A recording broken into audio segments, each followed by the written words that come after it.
Would you please connect me to Paul Rudd? I give his number to everybody. Fantastic. Having just met us, instinctively, who do you prefer, Jamie or me? You. Thank you. I think we can all agree that Jamie is terrible. Yes. I've been trying to say this for some time, and in fact, if you'd like to replace him as my sidekick, I'm sure the podcast would be far more popular. Absolutely. If you had to pick 3 minions out of all of your acting friends, who would your 3 friends be that would be your minions? Boy, well, the relationship with a minion is unusual. I agree. So it would be strange to pick 3 friends to be my minions because ostensibly they would be kind of under my employ. So all right, I'll just say it. You gotta say it. It would have to be Paul Rudd. We were hoping you'd say that. It would be the guys from Anchorman, probably. Yeah. They'd be the 3 minions. Did Paul Rudd advise you not to do The Office? He did. He said don't even audition for it. How does he feel about that now?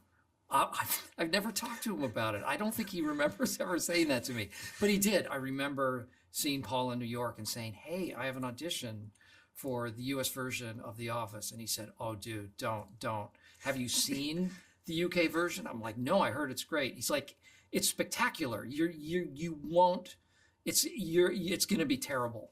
But see, I feel like there's a running theme with Paul Rudd, where apparently he told Leonardo DiCaprio not to do Titanic as well. So I feel like he's going around just telling his friends not to do these. Just thwarting careers. It's career sabotage. Right. Yeah. If you well, you have been nominated for an Oscar. Sorry, I keep coming back to the Oscar because it's a childhood dream of mine to win an Oscar, even though I'm not an actor.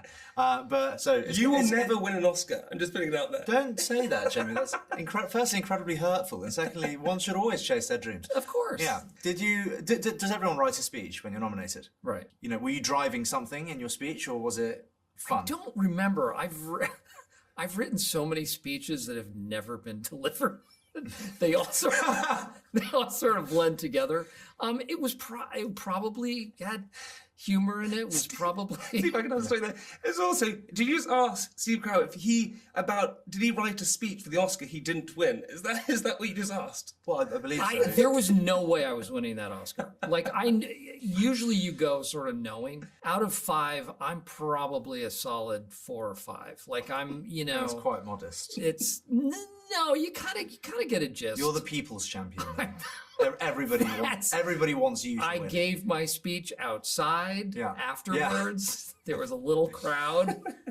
A last question before we go.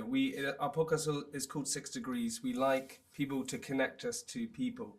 Would you please, because I think I need to have a word with him, connect me to Paul Rudd so I can tell him to stop telling other actors to stop doing. It's one of Jamie's heroes. So if you could just give us his number, we won't ever say it came from you. Like honestly, we'll guard you. If I give you his number, will you tell him to stop? Yes. He told everyone, don't do Ant-Man. Terrible idea. Yeah? So, like, who's the fool? Listen, if you can leave his number on a napkin and just whack it under the door, we'll pretend we found it at a bus stop. No problem. This is how we get to our next, big A-lister. I give his number to everybody. Fantastic.